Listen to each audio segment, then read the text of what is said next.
ஆண்டவர் உங்களோடு இருப்பாராக. உம் ஆன்மாவோடும் இருப்பாராக. மார்க்கு எழுதிய தூய நற்செய்தியிலிருந்து வாசகம். ஆண்டவரே மாட்சி உமக்கே. மார்க்கு எழுதிய நற்செய்தி பிரிவு 1 இறைவார்த்தைகள் 21 28 முடிய. இயேசுவும் சீடர்களும் கப்பர்நாகும் ஊரில் நுழைந்தார்கள். ஓய்வு நாளில் இயேசு தொழுகை கூடத்திற்கு சென்று கற்பித்து வந்தார். அவருடைய போதனையை குறித்து மக்கள் வியப்பில் ஆழ்ந்தார்கள். ஏனில் அவர் மறைநூல் அறிஞரை போலன்றி அதிகாரத்தோடு அவர்களுக்கு கற்பித்து வந்தார். அப்போது அவர்களுடைய தொழுகை கூடத்தில் தீய ஆவி பிடித்திருந்த ஒருவர் இருந்தார். அவரை பிடித்திருந்த ஆவி, நாசரேத்து இயேசுவே, உமக்கு இங்கு என்ன வேலை? எங்களை ஒழித்து விடவா வந்தீர்? நீர் யார் என எனக்கு தெரியும். நீர் கடவுளுக்கு அர்ப்பணமானவர் என்று கத்தியது. வாயை மூடு, இவரை விட்டு வெளியே போ என்று இயேசு அதனை அதட்டினார். அப்பொழுது அத்தீய ஆவி அம்மனிதருக்கு வலிப்பு உண்டாக்கி பெருங்கூச்சலிட்டு அவரை விட்டு வெளியேறிற்று. அவர்கள் அனைவரும் திகைப்புற்று, இது என்ன? இது அதிகாரம் கொண்ட புதிய போதனையாயிருக்கிறதே. இவர் தீய ஆவிகளுக்கும் கட்டளையிடுகிறார், அவையும் இவருக்கு கீழ்ப்படுகின்றனவே என்று தங்களிடையே பேசிக்கொண்டனர். அவரை பற்றிய செய்தி உடனே கலிலேயாவின் சுற்றுப்புறமெங்கும் பரவியது. ஆண்டவரின் அருள்வாக்கு. கிறிஸ்துவே உமக்கு புகழ்.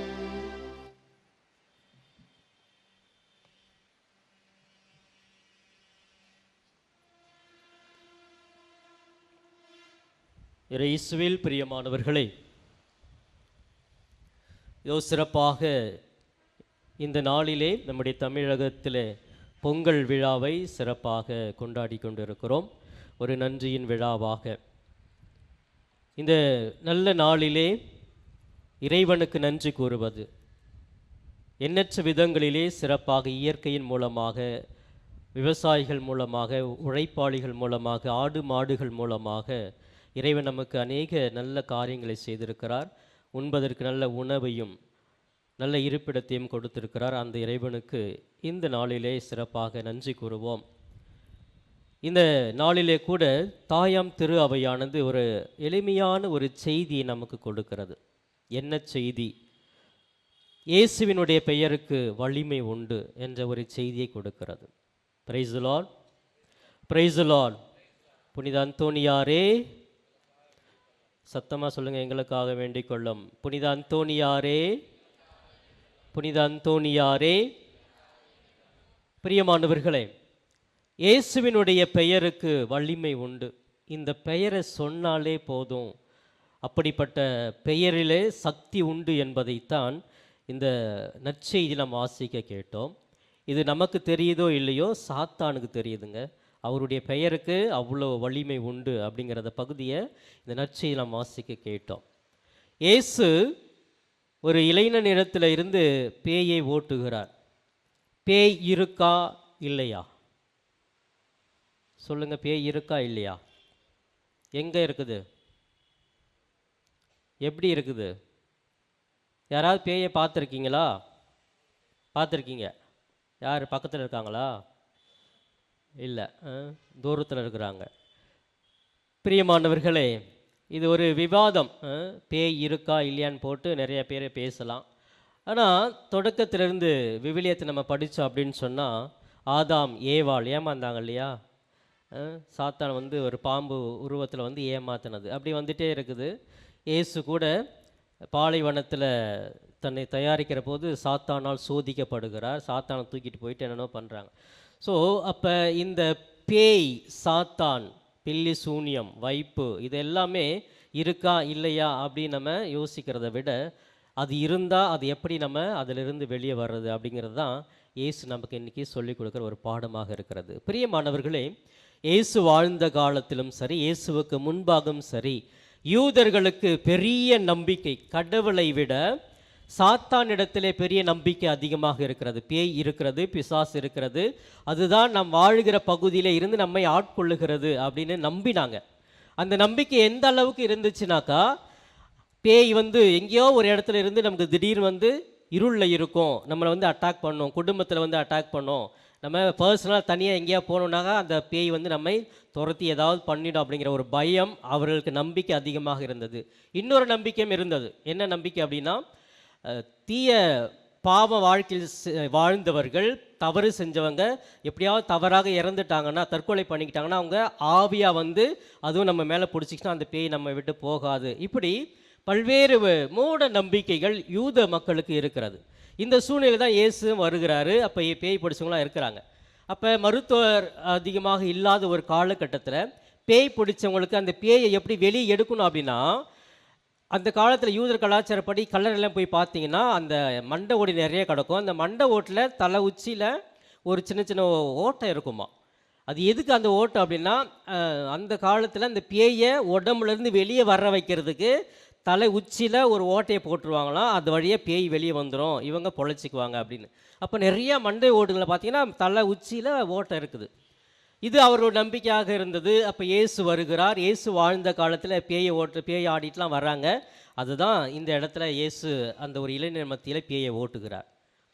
அப்போ அந்த பேய்க்கு இருக்கிற நம்பிக்கை மனிதர்களுக்கு இல்லை. அந்த பேயை கடவுளுடைய பார்த்த உடனே, நீ நாசரேத்தூர் இயேசு, நீ யாருன்னு எனக்கு தெரியும், நீ பெரிய கடவுளுடைய பிரதிநிதி, நீ சொன்னால் நான் ஓடி போயிடுவேன், நீ ஏன் அங்கே வந்த அப்படின்னு சொல்லிட்டு அந்த சாத்தான் இயேசுவை பார்த்து கேட்கிறது. பாருங்கள், அப்போ இயேசுக்கு எவ்வளோ வலிமை இருக்கிறது என்பது சாத்தானுக்கு தெரிகிறது.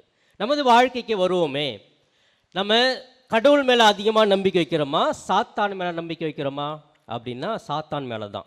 ஏன்னா சாத்தான் இருக்குதுன்னு நம்ம நம்புகிறோம். எந்த அளவுக்கு நம்புவோம்னா, நைட்டில் தனியாக போக மாட்டோம். ஏதாவது யாருக்காவது கொஞ்சம் ஆடினாக்கா பேய் வந்துடுச்சு யாராவது சொல்லுவாங்க, இல்லைம்மா சும்மா நடிக்கிறா அப்படின்னா, இல்லை இது பேய் தான், நான் நம்புகிறேன் அப்படின்னு அந்த நம்பிக்கை ஸ்ட்ராங்காக இருக்கும், வலிமையாக இருக்கும். ஆனால் அந்த நம்பிக்கை கடவுள்கிட்ட அவ்வளோ நம்பிக்கை இருக்காது. தீய சாத்தானுக்கு மேலே நம்பிக்கை, பில்லி சூனிய வைப்பு மேலே நம்பிக்கை, நமக்கு ஏதாவது பண்ணிட்டாங்க அப்படிங்கிறதுல நம்பிக்கை. இது எல்லாமே நம்பிக்கை வலுவாக இருக்குது, ஸ்ட்ராங்காக இருக்குது. அவங்க வச்சுட்டாங்க, அதனால தான் எனக்கு உடம்பு சரியில்லை. என் சாத்தான் குடும்பத்தில் இருக்கிறான், அதனால தான் நான் இப்படி இருக்கிறேன், என் குடும்பத்தில் வளர்ச்சி இல்லை. இப்படி சாத்தான் மீது வைக்கிற நம்பிக்கை அதிகமாக இருக்கிறது. கடவுள் மீது வைக்கிற நம்பிக்கை கொஞ்சம், ஐயோ செய்வாரா செய்ய மாட்டாரா, அந்தோனியார் செய்வாரா செய்ய மாட்டாரா அப்படின்னு நிறைய நேரங்களில் நம்ம நம்பிக்கை தளர்ந்தவர்களாக வாழ்ந்து கொண்டு இருக்கிறோம். Praise the Lord, praise the Lord. எனவே பிரியமானவர்களை, இன்று நான் என்னுடைய வாழ்க்கையிலே இந்த இயேசுவினுடைய பெயரை வைத்து என்னால் எதையுமே செய்ய முடியும் என்ற ஒரு நம்பிக்கையை உள்வாங்கியவர்களாக நாம் இன்று வீடு திரும்ப வேண்டும். இயேசுவினுடைய பெயரை சொன்னாலே போதுங்க.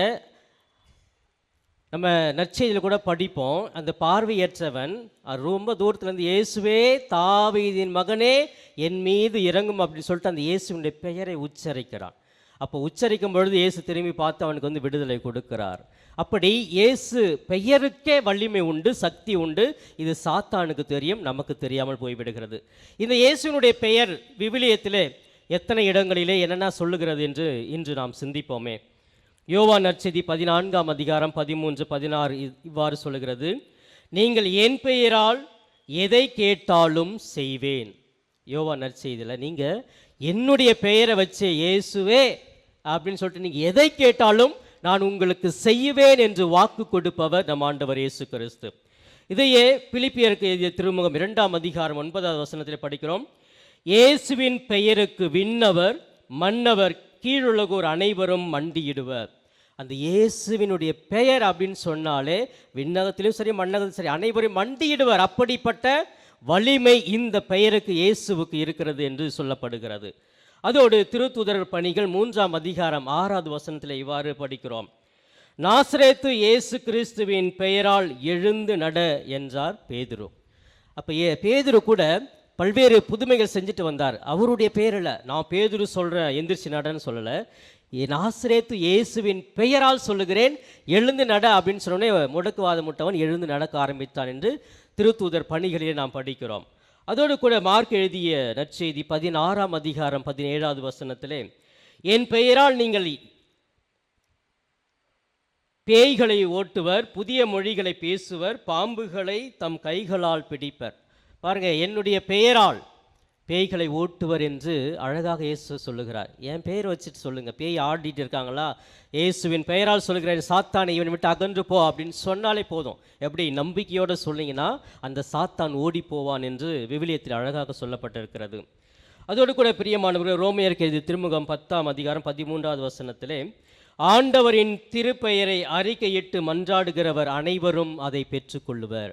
ஆண்டவருடைய திருப்பெயரை அறிக்கையிட்டு, இயேசுவே எனக்கு இதை வேண்டும் அப்படின்னு சொல்லிட்டு அறிக்கையிட்டு ஜெபிக்கிற அனைவருமே பெற்றுக்கொள்ளுவீர்கள். ஆம் பிரியமானவர்களே, இப்படி சாத்தானே கன்ஃபர்ஸ் பண்ணுது, நான் இயேசு பெயருக்கு பயப்படுறேன், அவர் இருக்கிற இடத்துல எனக்கு வேலை இல்லை, பறந்து ஓடிடுவேன் அப்படின்னு சொல்லக்கூடிய ஒரு சாத்தானுடைய கன்ஃபர்ஷன் நம்ம இன்றைக்கி படிக்க கேட்டோம்.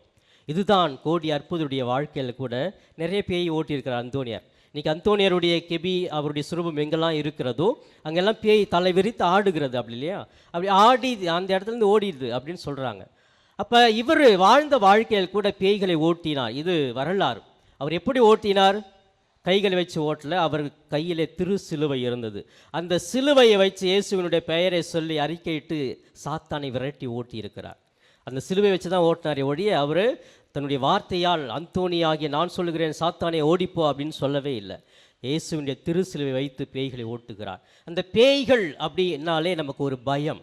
அந்த வாழ்க்கையில் அது இருந்துச்சு அப்படின்னு சொன்னால் நம்மளால் எதுவுமே செய்ய முடியாது. எந்த ஒரு சிறிய வியாதி வந்தால் கூட அது சாத்தானுடைய சூழ்நிலை அப்படின்னு நினச்சி நம்ம சோர்ந்து போய் விடுகிறோம். எனவே இந்த சாத்தான் செயல்பாடுகள், மற்ற தீயவருடைய செயல்பாடுகள் எல்லாம் நம்மை மகிழ்ச்சியிலிருந்து வெளியே கொண்டு வருவதற்கான ஒரு காரணியாக இருக்கிறது. அப்படிப்பட்ட தீய சக்திகளை, அது தீய சாத்தானுடைய செயலாக இருந்தாலும் தீய மனிதனுடைய செயல்களாக இருந்தாலும் அது நம்மை தாக்குகின்ற பொழுது அதிலிருந்து வெளியே நாம் மகிழ்ச்சியோடு வாழ்வதற்கு இயேசுவின் பெயர் அறிக்கையிட வேண்டும். இயேசுவே நீ வாரும், இயேசுவே இந்த பிரச்சனை எனக்கு விடுதலை கொடும், இயேசுவே என்னை பாரும், இயேசுவே இந்த தீய சாத்தானிடத்தில் எனக்கு விடுதலை கொடும், இயேசுவே இந்த தீய மனிதரிடத்தில் எனக்கு விடுதலை கொடும், இயேசுவே இந்த தீய செயல்களிலிருந்து எனக்கு விடுதலை கொடும் அப்படின்னு சொல்லிட்டு இயேசுவினுடைய பெயர் அறிக்கையிட்டு பாருங்கள். உங்களுடைய வாழ்க்கையில் அநேக அற்புதங்கள், அதிசயங்கள் நடக்கும். அதை ஒவ்வொரு நாளும் நீங்களும் காண்பீர்கள். ஆமென்.